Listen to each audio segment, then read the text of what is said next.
Hey folks, it's Ray with Taste Radio. Right now I'm honored to be sitting down with Jen Batchelor, the founder and CEO of Kin Euphorics. Jen, how are you? I'm doing great. How are you? So good to see Doing you. fantastic, doing fantastic. Since I saw you on screen, since the moment I saw you on screen, I've been wondering about that map behind you. What is it a map of? This is an old map of Charleston, South Carolina, where I currently sit for the week. What are you doing in Charleston? So this is just a hop over. I'm going to be in Pennsylvania next week, chatting with some manufacturers, and then heading up to the city. So this is just a nice little halfway point, hanging with family and just getting some work done. Nice, nice. Last week you were in your hometown of Austin, Texas, yes? I was, yeah. And I bring that up because you told me you had a company retreat out there, your annual company retreat, which is nice. It's good that people can have retreats again. I wonder about the impact of that kind of a gathering. You know, what were some of the goals? What were some of the highlights? Yeah, so I mean, we're really lucky. Even pre-pandemic, we made a habit of doing a biannual retreat. So, twice a year we'd get together and one just with the team to refocus and do some, next year planning, and then one with all of our family members. So the immediate families, significant others, kids. So it's sort of a thing that we like to do. We're sort of an inherently social brand as it is, and so this particular gathering was significant in that we just brought in some new team members, and we wanted to be able to not only get on board with an upcoming plan that we're going to be rolling out soon, but also just getting to know each other and hanging out. I've read quite a bit about you, and in almost every story I've read, your childhood in Saudi Arabia comes up. You grew up in the country, and it's interesting that your dad was a moonshiner in that country, which I that's a whole nother subject. But I wonder, about growing up in Saudi Arabia and what, if any, impact it had on your perspective on life. So much. I mean, it definitely, first of all, happened during some of my most formative years growing up, as a young kid and then a tween, where we decide everything and learn everything about the world, of course. So I think it did a lot, not only what my dad was into, how my parents were sort of this center nucleus of their community, but also just the cultural aspects of living there, and having the privilege to travel as much as we did, because my dad also did have a day job, and he worked at the airline, Saudia, so we got to travel a ton, and having that much exposure, I think, to different ways of life and what gathering and true community really meant, in different countries and parts of the world, certainly had a massive impact on me and my value system, and just what I wanted to bring into my life going forward. So yeah, there are so many things impacted. And then, the whole aspect of being a woman in that country. And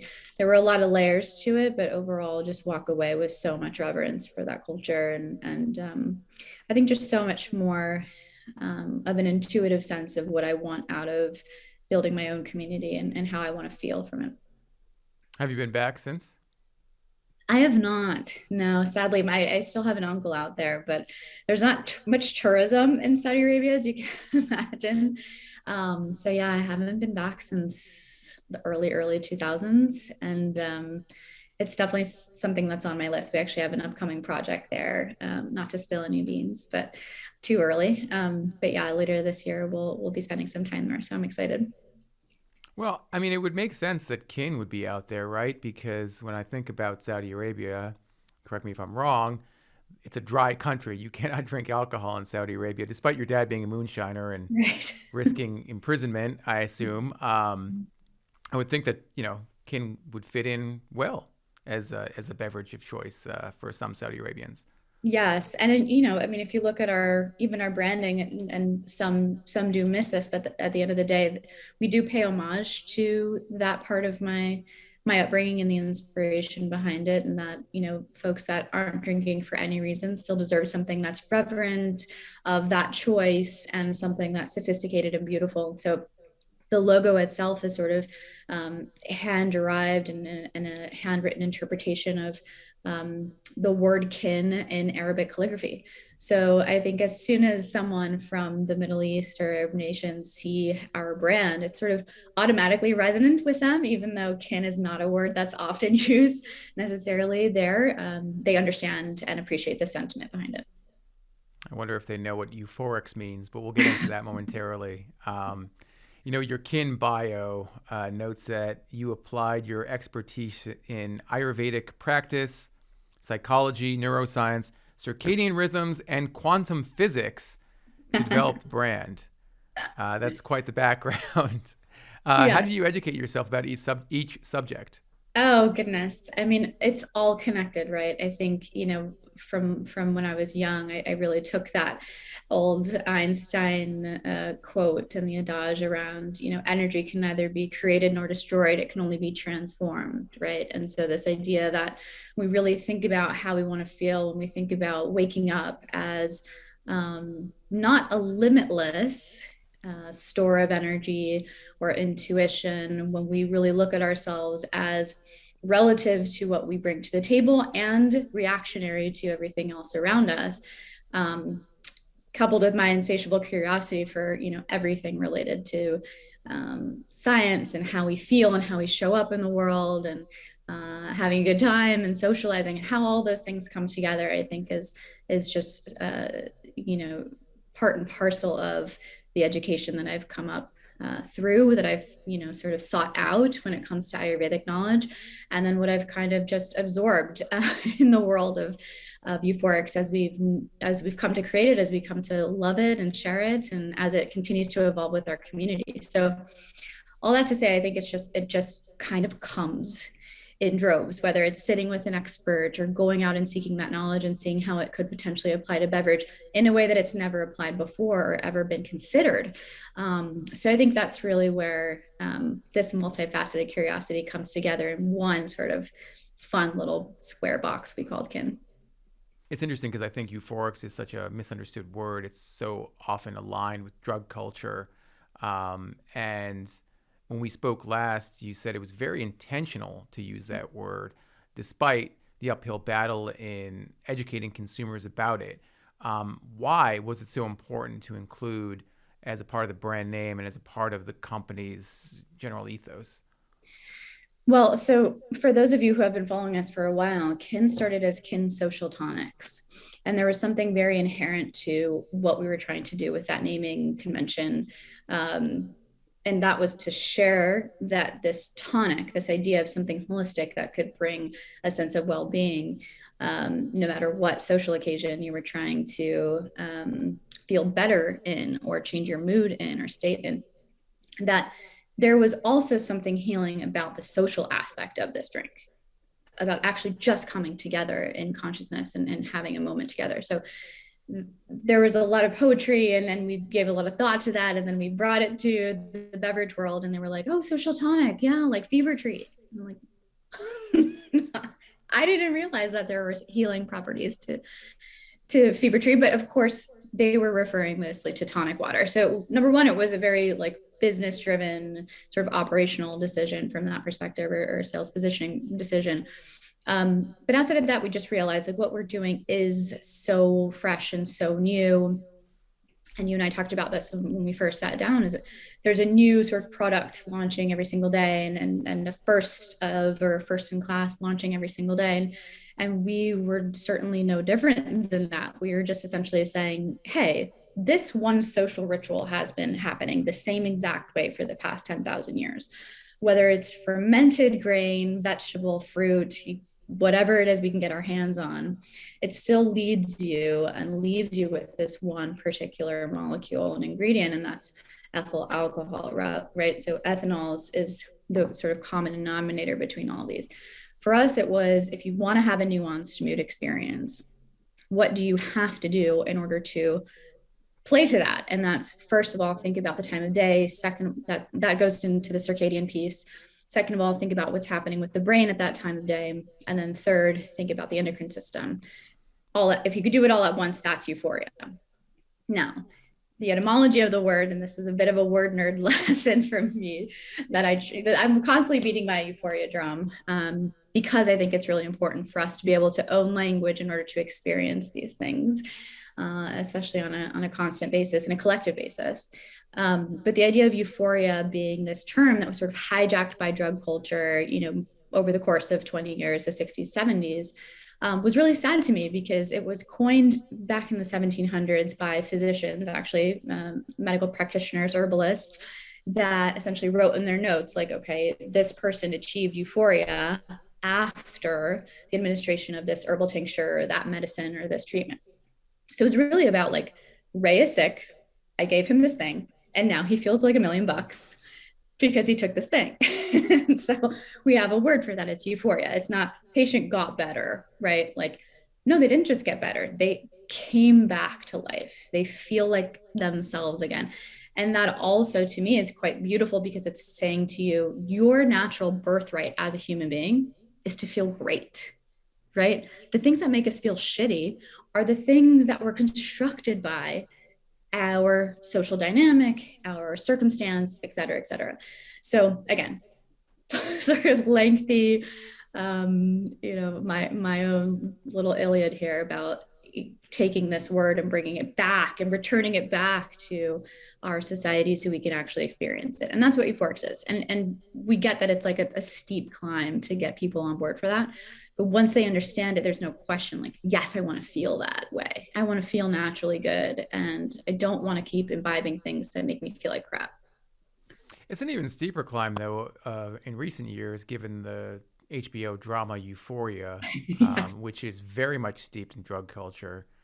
Yeah, it's absolutely opened the conversation, if anything. And I think there was no mistake as to why they used that term. I think there's a lot of folks that come to Kin sort of expecting this otherworldly experience, and then we have this conversation with them, and it's still otherworldly in a different way, but it allows them, I think more control and just a betterment of just living a better life, a better sense of self. And I think that ultimately is the gateway to how we want to feel. And honestly, if you want, there are a lot of people too that pair their Kin with certain psychedelics and recreational tools that we don't manufacture, but we certainly are aware that they exist, and we're aware that the brain certainly wants something that can help them dive into experiences like that but still feel good. So I think that's the one thing for me. It's like, if you're going to be dabbling in anything like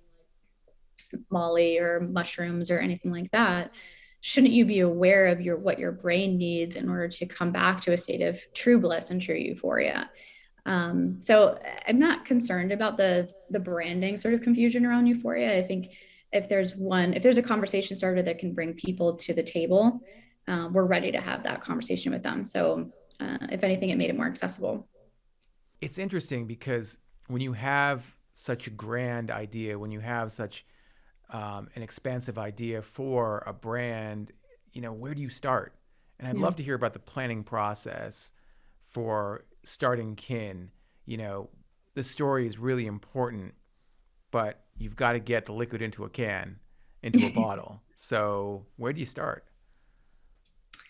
For us, it was just solving for one particular pain point in our own lives. And for me, it was always this thing that we're asked, especially living in an urban environment, working a full-time job or as an entrepreneur with a side hustle, whatever it is, you're just being stretched so thin. And the more that we do that and the more we take on, the more time itself becomes the currency.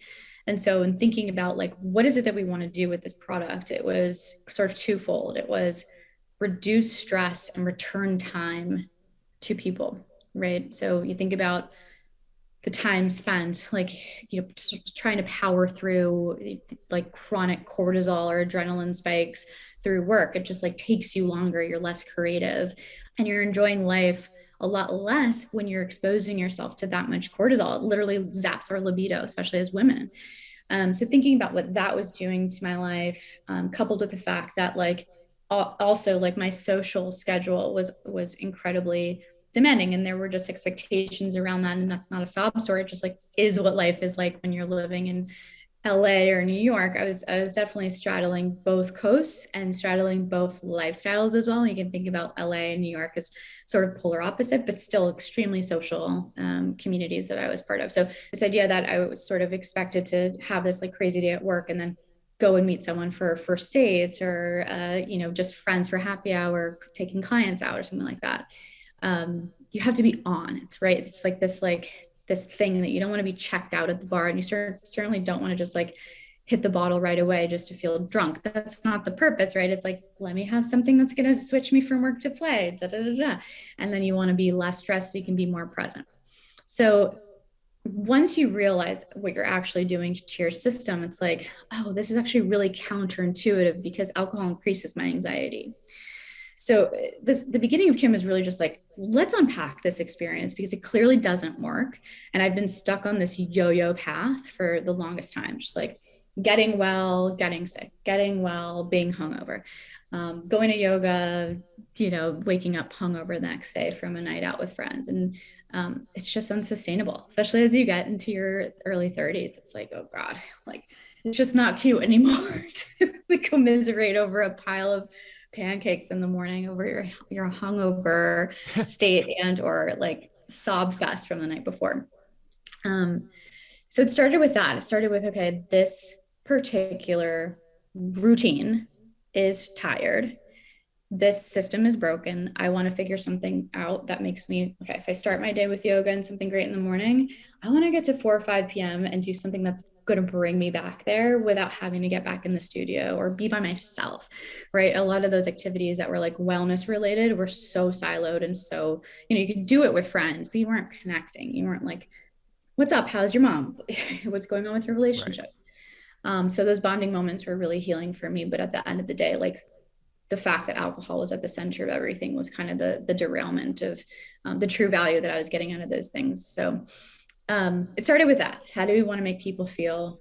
What is the most disruptible opportunity here? Like, where can I truly help myself? And it was happy hour. That was a clear answer. And we surveyed thousands of people before we launched our first product. And that was the same answer. It's like, happy hour is the place where I drink by default.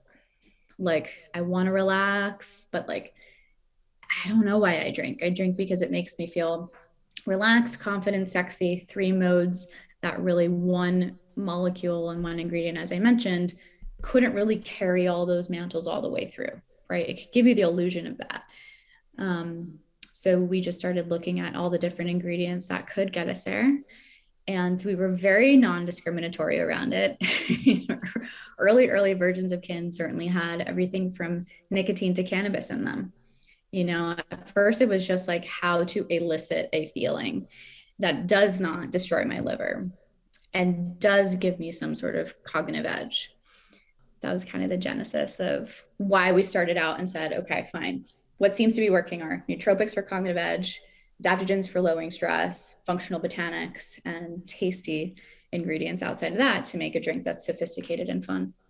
Why a beverage? I mean, I'm sure you could have done any kind of consumable product. Why beverage? I can't think of a more social thing in the world than a beverage. It's like there's just this inherent thing when we're out with people, we need to have something in our hands. That's just the case, and of course, if you look at the decline in smoking, which frankly, even smokers are like two-handed wonders, right? They want to have something to an oral fixation here, and they want to have something in their hand here. But like I said, I really wanted this to be a social activity. I thought people would get way more out of it. It would be more enjoyable, and it wouldn't relegate you to only doing this at home alone. So yeah. But that means you'd have to crack the on-premise business that of bars and restaurants. I mean, happy hours happen at those places. I guess they can happen at offices and some other places as well. But typically when people are social drinking, they're out. That doesn't seem like who you are now and today. Were you initially focused on on-premise? It was always designed for the bar because that's where the biggest pain points were, right? Like I was still going to a bar or a hotel with a bar or a restaurant that had a bar and or bar menu. So I think however you picture the environment, whether it's for me, for you, for your mom, for your sister, your sister, brother, whomever in your life, you think about all these walks of life. And that's sort of the strange part about it, is we always end up somewhere, no matter who we are, why we always end up somewhere with a bar menu.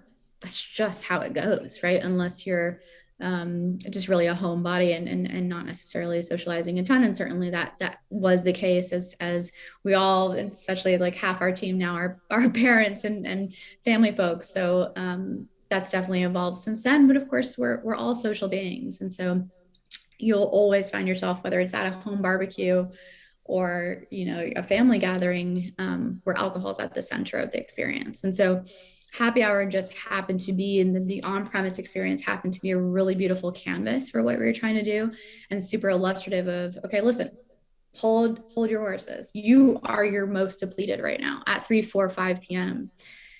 based on what's happening with your circadian rhythm and all of the impact there, with the sun going down, melatonin wanting to begin production, but you have cortisol like this. After a long day of work, you're in fight or flight mode. Rather than douse your system with ethyl alcohol, which your body and brain perceive as a poison, and continue that sense, flood your brain. And the same thing with our products and alcohol. We do incorporate something called Gaba, which relaxes the mind and does give you access to that part of the brain that makes you feel sort of calm and relaxed. Being able to incorporate that in a way that actually boosts you and gets you to a place of homeostasis was actually really easy to do for happy hour. That was such a sweet spot for people. And so it was a great way for us to share the narrative. It was a great way for us to share this formulation. And frankly, bartenders were needing this, right? Like, they really didn't have a tool in their arsenal that was any different from alcohol. And they were very, very confused by CBD, which, as we're coming to learn some 5, 6, 7 years later, CBD is really most effective at putting people to sleep. So you don't necessarily want that at 5 p.m. yet. You want to be able to keep going, get to dinner and have fun and still be the life of the party. So still relevant today, and was very much so in the beginning. When you are building a non-traditional company in the beverage industry, how do you incorporate the fundamentals that have existed for so long for successful beverage brands into what you're doing? Yeah, I have to say, I think I've been a bit of a black sheep in the beverage industry, only because I came at this business very honestly, but also very, very green, and very humbly. And I think what I was trying to do from the onset of this adventure was to say, look, I represent what I want, what my friends and what my community wants, and that might suck for most people. And like, I hope it doesn't.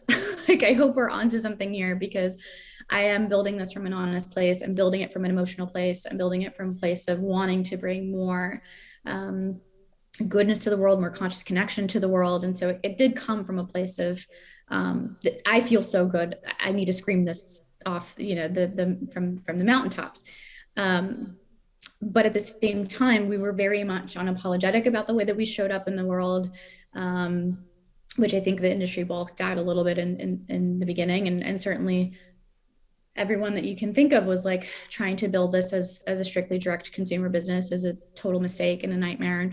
And it does have its costs, but at the end of the day, what we were focused on was proving that this concept not only worked, but that it deserved a place across the globe, and not just, on both coasts, but little tiny towns on the outset of the outskirts of Chicago, or in Austin. We're so huge in Texas. I had no idea until really, like, I just right before I moved there, it was like, wow, look at these numbers coming out of Dallas. And it's just surprising to see that it just strikes sort of this universal chord with people that, yeah, I could really use a break from the thing that makes me feel like crap. It's that simple. And so, I think for us coming into it, really just representing consumer tastes that were evolving so quickly with, consumer taste changing. And, it seems like it was overnight, but at the end of the day, it's a trend that you can watch over 10 to 20 years from the slow food movement.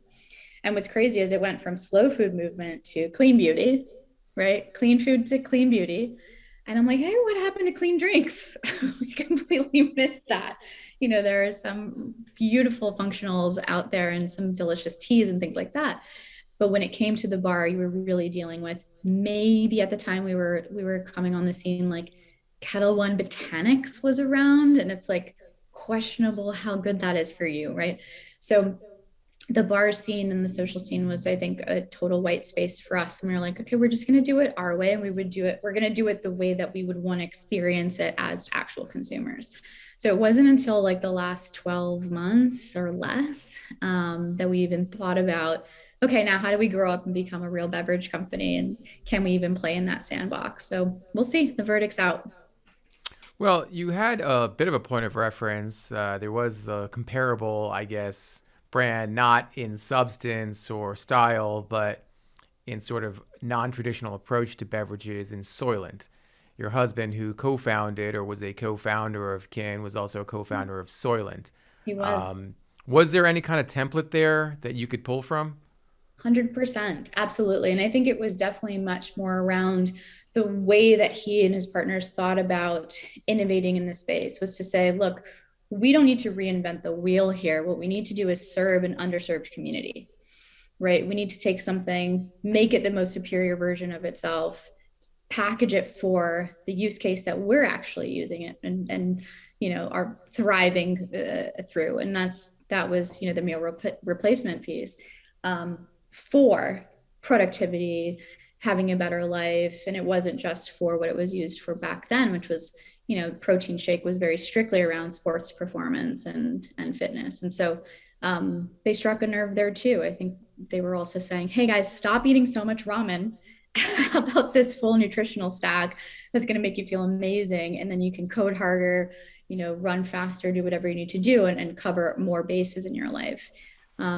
So from a template perspective, it was just wonderful to see and to be able to learn from him, and still learn from him today, on how they thought about serving community, how they thought about identifying and really building sort of this tribal experience for people.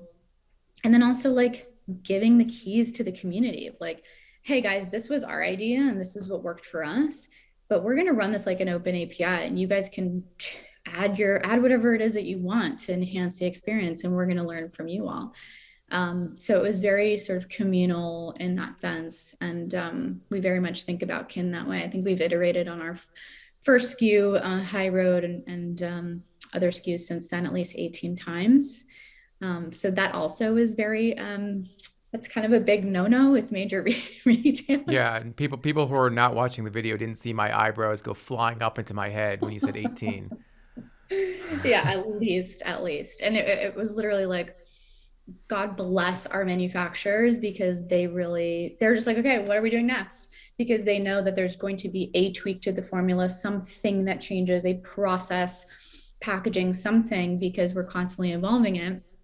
And the reason for that is we want to be the brand that sticks around for a while. We want to get this thing right and be around in 100 years. And it shocks a lot of people, but like the funny thing is, like, if you look at Coca-Cola and its 100 some odd year trajectory, like they've changed their formula a couple of times. Like the anchor formulation and the flavor is so distinct now that it's incredible, and you would never ever in a million years think that it was ever any different. But we all know the first iteration of Coca-Cola had actual cocaine in it. Some people may even be surprised to hear that the original formula did have alcohol.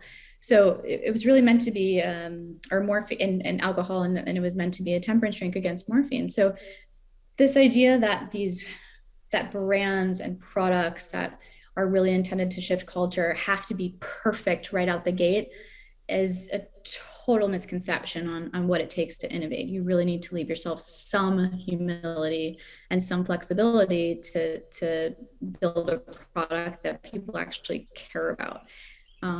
So yeah, that was a big lesson that I took away from the Soylent journey. Well, Soylent also came around at the right time, I think, right? And timing is everything in business. It could be everything in life if you want to look at it that way too. But it seems like Kin came around at the right time in that there were people who were looking for exactly what you were talking about, a different kind of social occasion, a different kind of happy hour, reducing the amount of alcohol that they're consuming while still enjoying life and living a healthier life. Um, there was this confluence of trends that came together to really support the brand. You talked about what you learned from consumers and how important it was that you continued to listen to your consumers as you were building this brand. But what did you learn from about trial? What did you learn about those first interactions with Kin, and how did you use that information to guide the process of scaling? Hmm.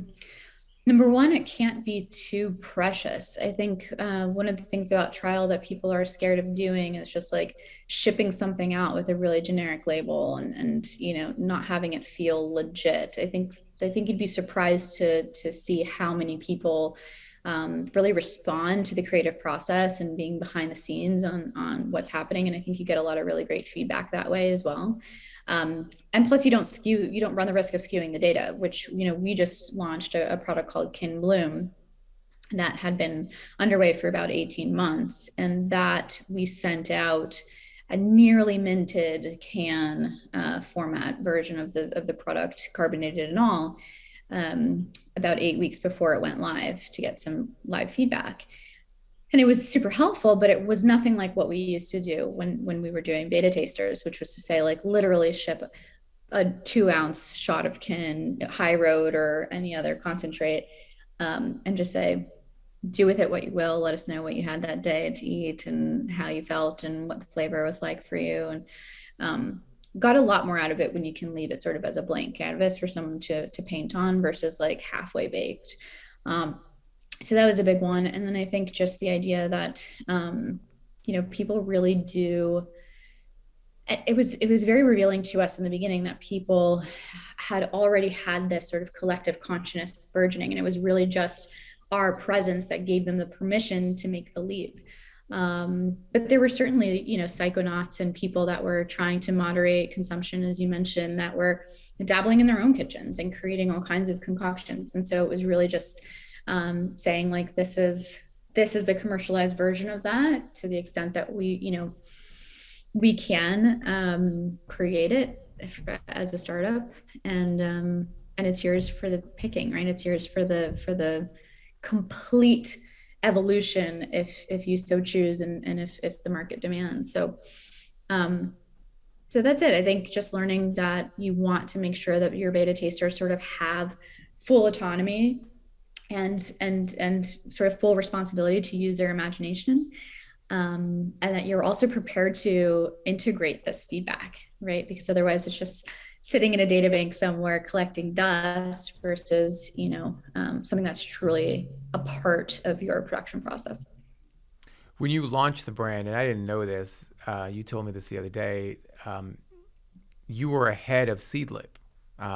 Kin launched before Seedlip, and I was kind of surprised to hear that, because everyone looks at Seedlip as, the pioneer of non-alc cocktails, non-alc social tonics, drinks, whatever you want to call them.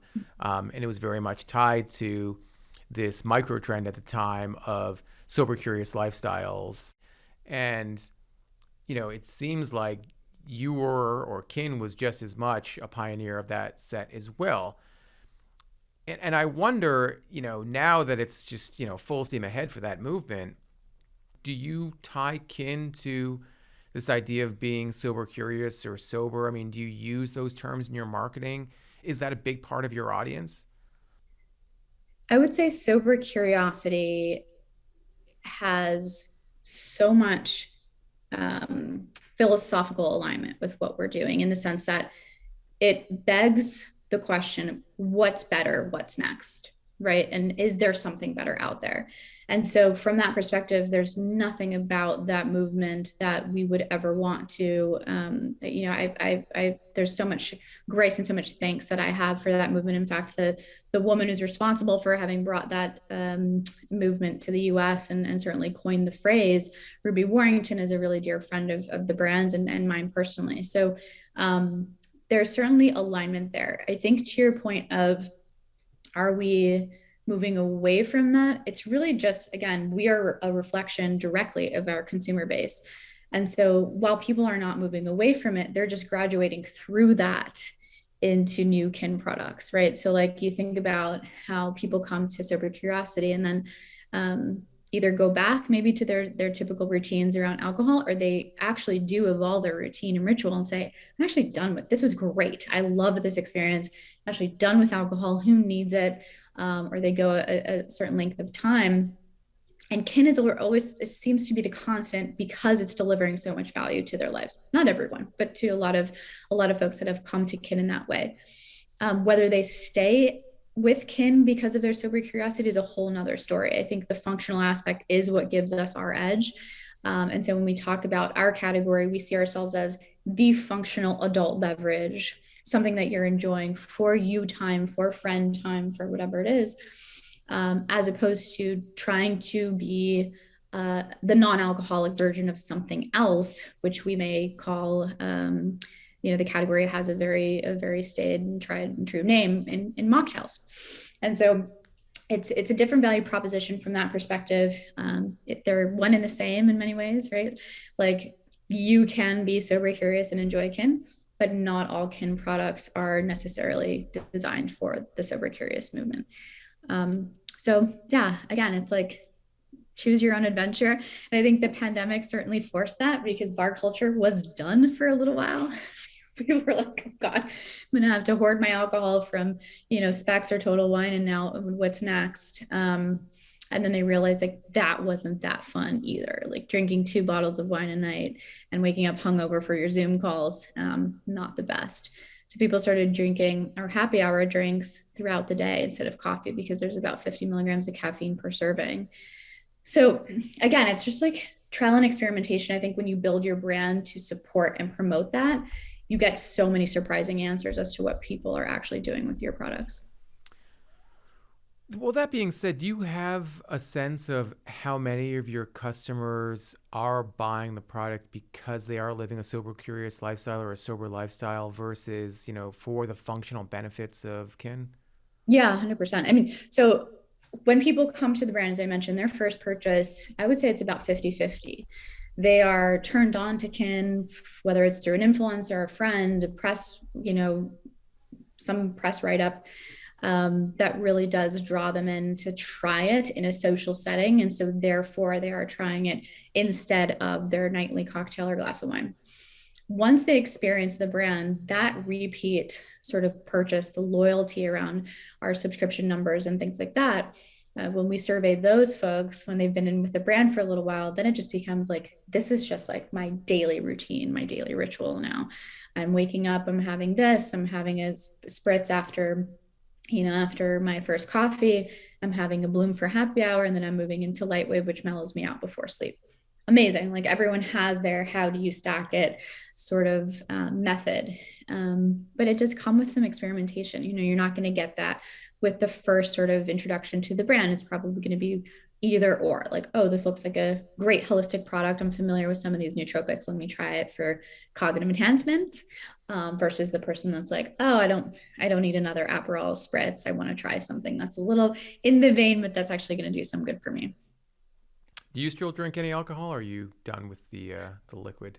Well, I am now halfway through a pregnancy, so I am Congratulations. completely dry. Thank you very much. It really depends on periods of my life. So outside of pregnancy, whenever I have a particularly stressful period, I am 100% dry. I just am not one for hangover during stress. And I would say as an entrepreneur, that's probably been the last 4 years. But I love beer. My husband and I love a good craft beer. We have amazing breweries in Austin.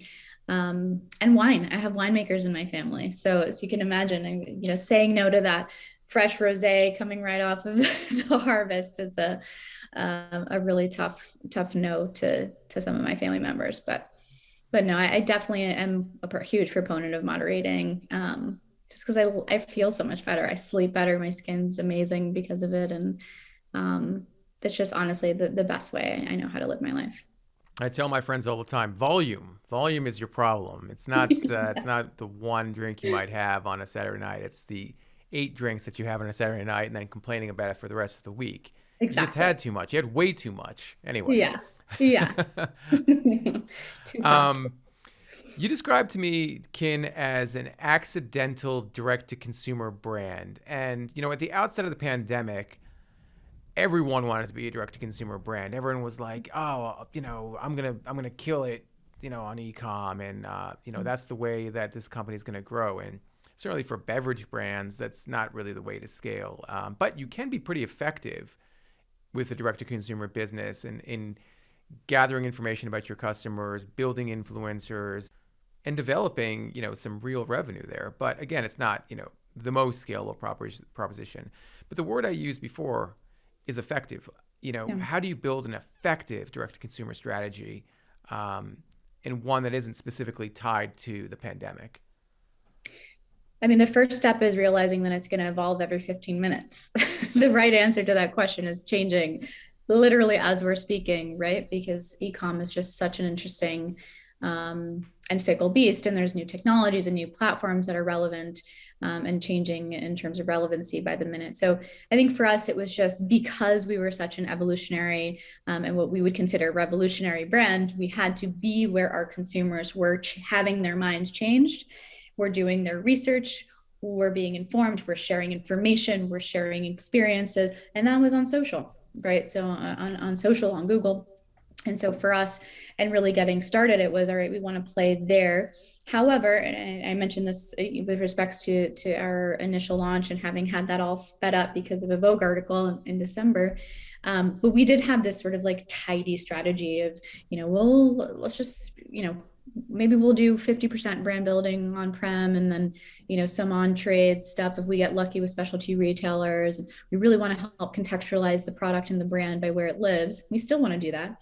We really thought 50% of our business was going to be driven by those channels, IRL, and then 50% would be online, and that would be a nice little business model. Fortunately or unfortunately for us, as it were. Which is it? Well, through the pandemic, to your point, super fortunately that we had not only the infrastructure built, and that we went the direct to consumer route 100% from the get-go, but that we had the marketing engine built. I mean, that was really, really important, because we were able to sort of save the CAC and all the CPCs that were rising. The more players were sort of in the arena. We had our game plan already. We were probably more prepared than most. Still, we're able to double the business in 2020, which was really exciting for us. And then also, we had also made some pretty expensive hires early in that year to build out our retail play that didn't get to really do what they came to Kin to do. And so everyone just sort of rallied around this plan to triple down on online. 2021 was a bit different with respects to ad targeting. And so it was just like drive harder through organic, drive harder through brand building and storytelling. But at the end of the day, make a great product and people will try to find it wherever you sell it. That's certainly been true for us. But again, as I mentioned, really wanting to step into our power as a true beverage brand ultimately requires us to have an incredible retail presence. And so we've been so fortunate to bring on the former commercial team from Fevertree, who just joined in May, and they're already off to the races. So I think being able to hold both has been an interesting, now we're doing some, some branding and business gymnastics around how to sort of continue to pulse the loyalty play online and then really build retail as the acquisition play. You told me that 90% of Kin's business is direct consumer right now. How much do you want it to be in 2023, or how much do you want brick and mortar to be in 2023? Yeah, and I mean, we would love for it to be 60-40 reversed, right? So 60% on trade, off on premise, and really being able to do online is this like very, very rich community where we support our loyalists, because there are like, we call them the ritualists at Kin. It's like our true Kin of Kin fans, people that are literally on every single subscription and taking Kin with them to every vacation and things like that. And they're not waiting for Kin to be at the bar, but that is a plus for them when they go out. It's like, oh, my favorite drink is here and you got to taste this. And they're better educators and ambassadors for our brand than we could ever be. But there's something so special about the way that they consume Kin on a daily basis and continue to teach us a thing or two about how to make our products better. So we can get a lot out of that 40%. And so I think in terms of like creating more accessibility for new kin drinkers, I think is a really important factor to the future of our brand. Is Kin still available at Erewhon? Because I know that Yes. was one of your first retailers. Yeah. Oh yes, are we ever?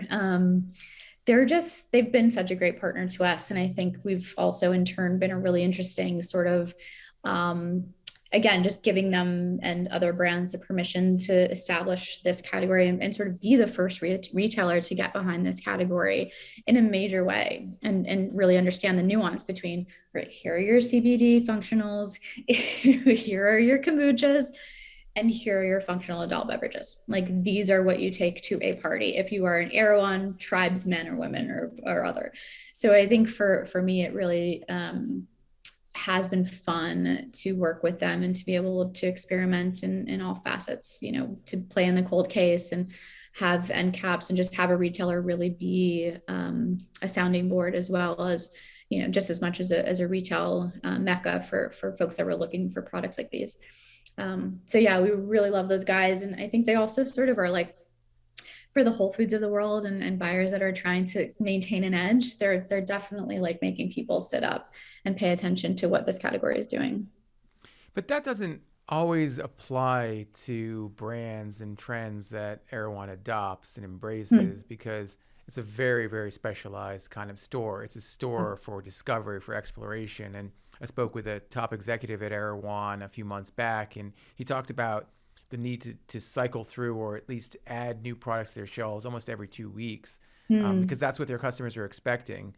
And, you know, for a beverage geek like me, I love going to the store and finding new products, but then 2 weeks, a month later, 2 months later, they might be gone and I'll never see them again. So how do you Yeah. become that Erewhon brand that not only makes it out of Erewhon, but thrives beyond it? What lessons from the retailer do you apply to others?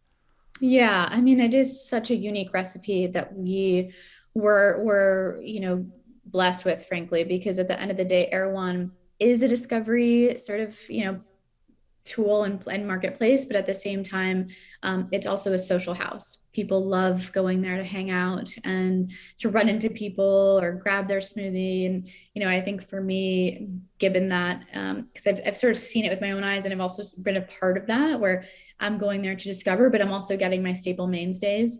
And I think the way that we became that for them is number one, we chose each other early. We were, you know, Erewhon was essentially an exclusive partner of ours really early on, especially in the LA market. And then as we continue to evolve as a brand, we brought them along the ride with us. You know, when we partnered with Bella Hadid last year, it was, you know, she was going to Erewhon every weekend almost and promoting and checking in on, you know, the team. And she was very much, you know, hey, we're growing together. This is so much fun.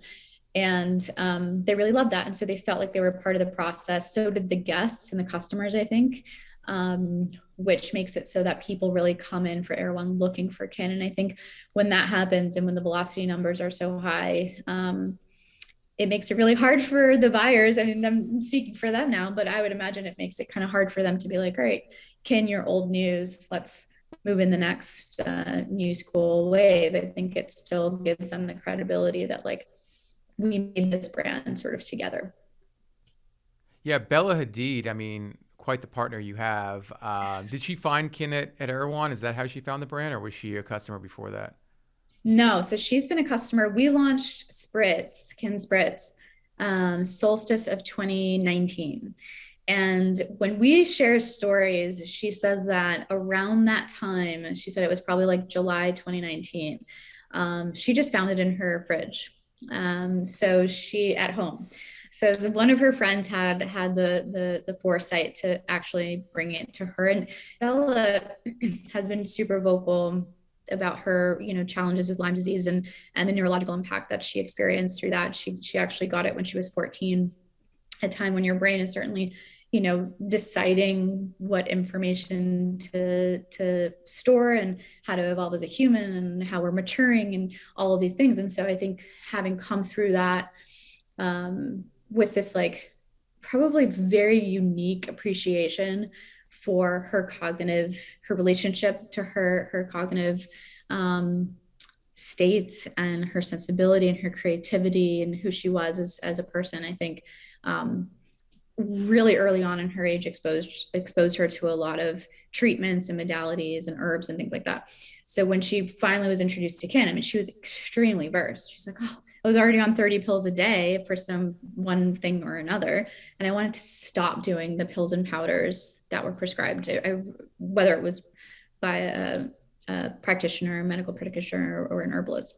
So I think for her, it was like, there are the things that I'm going to keep as part of my wellness routine. And there are things that Kin helps me do that I can't otherwise do just sitting here taking pills and powders all day.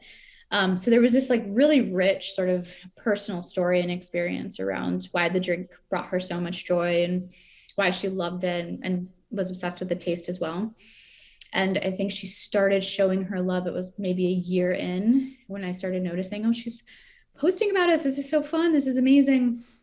And then, yeah, at the tail end of 2020, I get that call from Ari Emanuel, the creator of Endeavor and WME, wanted to do something with us, and she'd actually asked him to put us in touch, which was pretty incredible. And frankly, at the end of the day, we really just wanted to help each other. You know, how I could help her was another story. She had some things in mind. Just in terms of, you know, the different products she wanted to see in the world and how she could help us bring spritz to more people. So it was very, very symbiotic. And yeah, we've had a lot of fun ever since. Yeah, it sounds like a great partnership. And I'm sure, well, actually, I wonder, I mean, Mm. deploy is the wrong word, but, you know, with this new, you know, powerful team that you have from, or that you hired away from Fever Tree, they're now the Kin family. I'm going to stop calling them the, you know, the team Yes. from Fever Tree, your new Kin sales team. Yeah. I guess, how do you deploy, you know, Bella's star power and, you know, her celebrity, and align it with what you're trying to do on the sales front, the retail sales front? Yeah, I think anytime you have a celebrity, the question is like, what purpose do they serve? And it's typically a marketing function. And so I think what's been really powerful for our retailers is to see like Bella's also part of the product innovation roadmap. You know, she also is the voice of her generation. You know, I very much made this for me, an aging millennial with specific needs.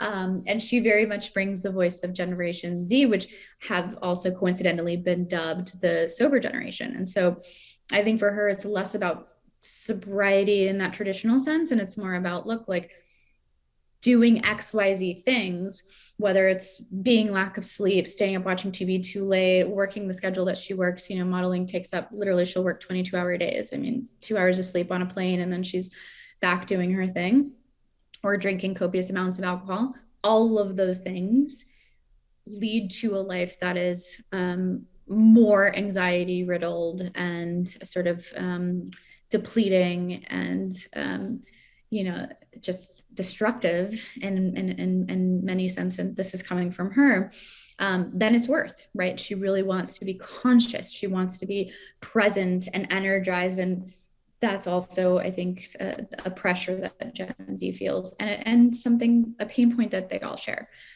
So she really brings that voice to the table when we sit with some of these buyers. And certainly when we talk to the team about like, what are the opportunities for Kin? You know, who are we focused on when we talk about audience?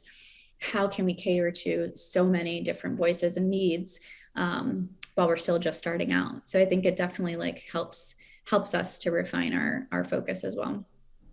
Well, you know, people find out about the brand through people like Bella. They find out about the brand through better distribution. Yeah. Accessibility is really important, but accessibility is tied to price point.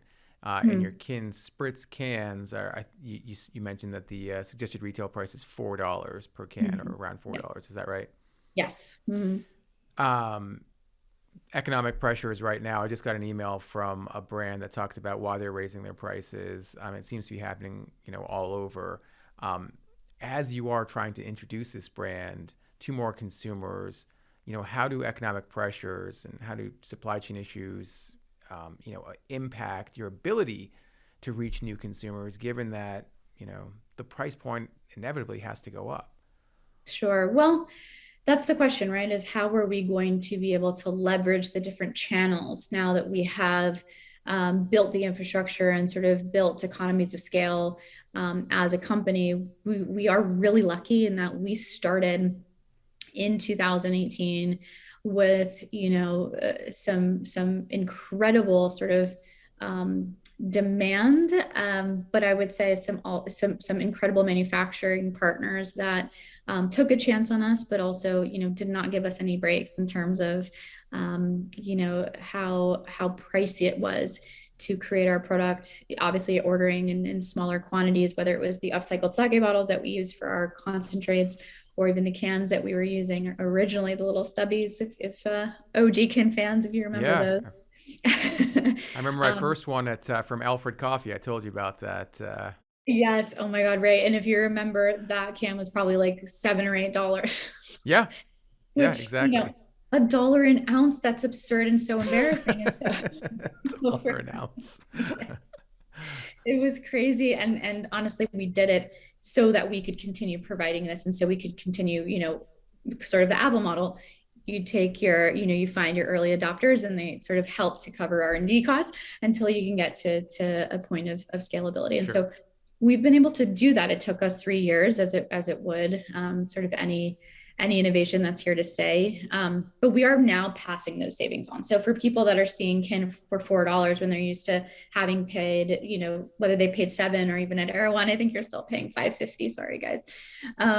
You're seeing that as a discount. So I think that is definitely, just from like a consumer value and perception standpoint, something that's boding really well for us. And we don't intend to raise them back up again. I think for us, it really just is that we're catching this supply chain challenge at just the right moment, where we have already planned and prepped to scale. We moved to the sleek cans because the stubbies became, they were just untenable from a sourcing standpoint and a price standpoint, if we wanted to really get as close to that $4 mark as we could. And as you continue to grow in retail, you're probably bumping up against, well, similarly positioned products is what I'll call them, I think. Yes. There's another term that I think you used last time we spoke, called bandwagon brands, some of whose ingredients and formulations you take issue with. No matter how you look at these brands, they're there. Sure. They are essentially your competition. How are you navigating this just wave of new entrants into, I won't call it the euphoric space, but the space of social tonics and better for you, non-alcoholic beverages? Yeah, I mean, the ones that I would dub bandwagoners are folks that are carbon copying our brand and then incorporating ingredients that they perceive to be more potent or more effective or more trippy, or however they're positioning themselves. And so we're not actively trying to do anything to dissuade those folks or try to keep an edge against those folks, because there's really no point. The FDA will do that for us. And those will figure out their way out of the ecosystem. That's just the way that history works, right? Whenever you're trying to get a competitive edge on something, and you bend a rule here or two to do that, it doesn't take long for the ecosystem that already exists to weed them out. And I think for me, it really is about, we always sort of play within the realm and the boundaries of number one, the law, number two, what's good for society. And then we just push up against that edge as far as we possibly can to be able to, increase curiosity and reduce stigma, and to try to push and see where we can really make some change. But we never do something for shock value. We never do something that is going to be detrimental to society. And so I think by staying in our integrity, that's just how we naturally overcome some of those sort of, potential infringing trends. And we don't worry about them from a market share standpoint. It's not a problem. From a standpoint of the category growing, though, like other brands joining and seeing what we're doing, I mean, like, I want to add my version of that. We're so excited by that, by the way. I think, first of all, like, rising tides lift all boats. And whether it's Shirley, that's like, they're not necessarily playing in functional, but they're definitely playing into this direct consumer, sober curious trend.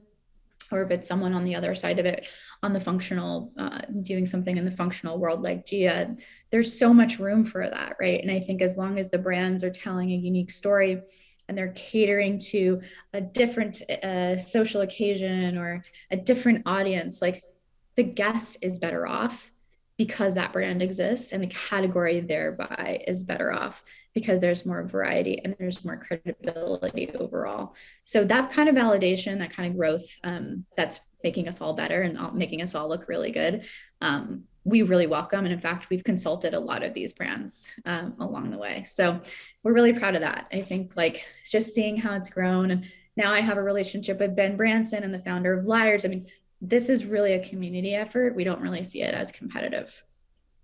Although anyone out there that's bidding against Kin Euphorics, please let's stop raising our CPCs. Let's keep advertising costs low for each other. Thank you. All right. That's your PSA, folks. Yeah. That's my plea, my public plea. Jen, this has been such a great conversation, comprehensive, but somehow it's flown by. I feel like we could speak for another hour and a half easily. Maybe we will. Maybe we'll have to do a part 2 of this in a few months or next year, because I think Kin is on this incredible trajectory. And I congratulate you and your team for building something that, doesn't really fit into any bucket and doesn't need to. And I think, you've proven that. And I think you've given a lot of, hope and guidance and opportunity to other brands that are trying to do something similar. And it's to be commended. So thank you so much, Jen, for what you're doing. And thanks so much for joining me on Taste Radio. Thank you, Ray. First of all, that's high praise coming from you. And it's such an honor to be on Taste Radio. Thank you for having me. And thank you so much again for joining us.